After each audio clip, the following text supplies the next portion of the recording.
oh no, you've got gophers. And chances are, if you're watching this video and you live in the western United States of America, you have a particularly nefarious type of gopher called the pocket gopher. These guys are difficult to trap, but I'm gonna show you how I do it as a professional every single day.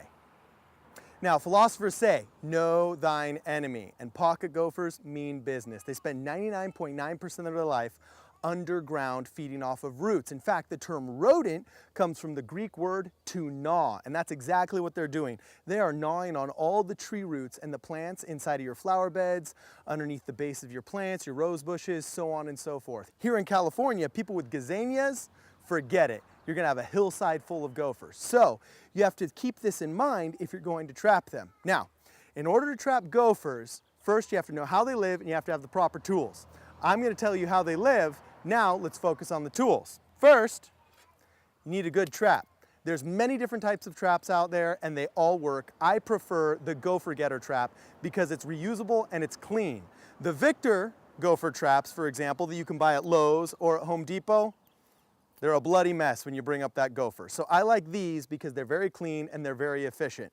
You can spend a lot of time and a lot of energy and a lot of wasted money on all kinds of different baits and gels and different types of poisons at Home Depot and at Lowe's and at other hardware stores that advertise to get rid of gophers. But the truth is, until you see the body, you're not quite sure if they're gone. So I recommend trapping. Now, in order to get the trap in the soil properly, you gotta have a good trowel.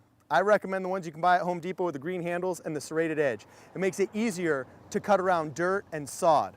Second, you need a bunch of those goofy little construction flags that your gardeners mark your sprinkler heads with.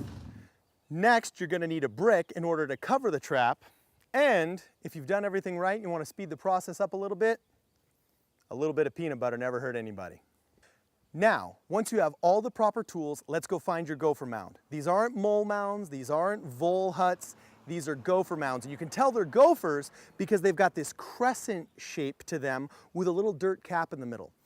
Rodents, better said gophers, push out the dirt. And once they're finished pushing out the dirt to clean it up, they cap it off with that little dirt cap in the middle. You're gonna use this to your advantage because that's where you're gonna start digging.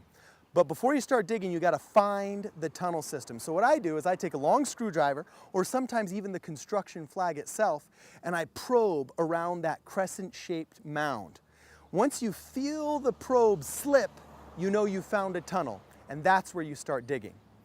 Now, you're gonna find one of two things. You're either going to find the exit tunnel that the gopher has taken to get to the mound, or you're going to find a tunnel that splits into two directions. Purists will tell you, you need to find that main tunnel, it's called, and put one trap to the right and one trap to the left. However, in my personal experience, I've found that as long as you find the exit tunnel and you properly dig it out and you place your trap inside, you're going to catch the gopher. Now, if you do find that the tunnel splits into two directions, you gotta place two traps. But if all you have found is the one tunnel that leads to the surface, you're good. Place one trap down there with a little bit of peanut butter behind it, and you're going to catch the gopher. So, let's say you found the tunnel and you put your trap in properly. Place the trap inside of the tunnel, and I'm gonna show you exactly how to set this trap. Take a look. Okay, so this is how you set a basic gopher getter trap. First, you buy the trap, okay? Now, once you've got the trap, you gotta know these are what are called the tines.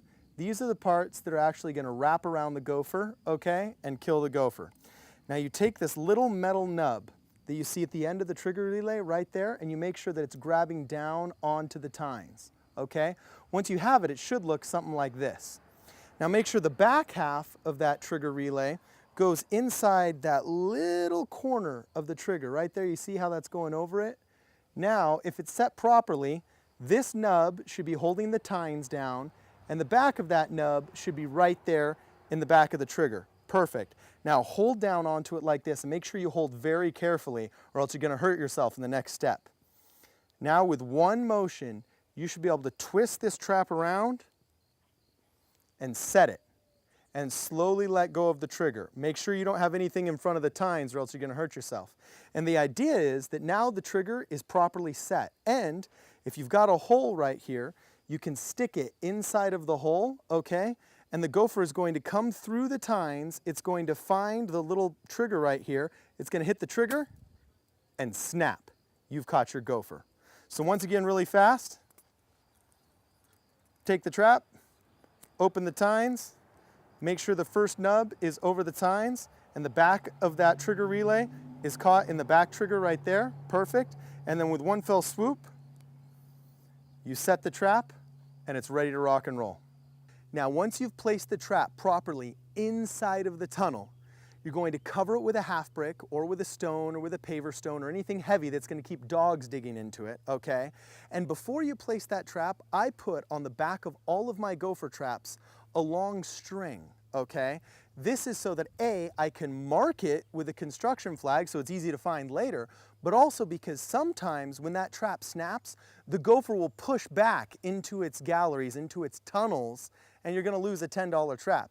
These traps are expensive because they're reusable and they're very durable. So why lose a $10 trap every time you have to kill a gopher in your yard? So make sure you harness the trap, it's called, or you tie something to it. I prefer paracord myself. However, you can use small chains, you can use metal bits of string, you can use rope, whatever you prefer. Now, once you've placed the trap, you've put peanut butter behind it, you've covered it, and you marked it with your flag, all you got to do is wait. It's a waiting game. Wait 24 to 36 hours, no more. And if you place the trap correctly and there is indeed a gopher inside of that tunnel, you're going to catch him. Take a look. It really works.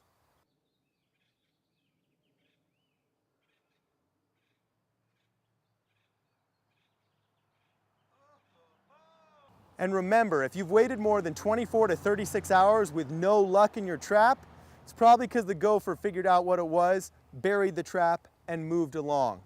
Just find another mound and place the trap accordingly, and you're good. Remember, if you have any questions, feel free to reach out at unipest.com.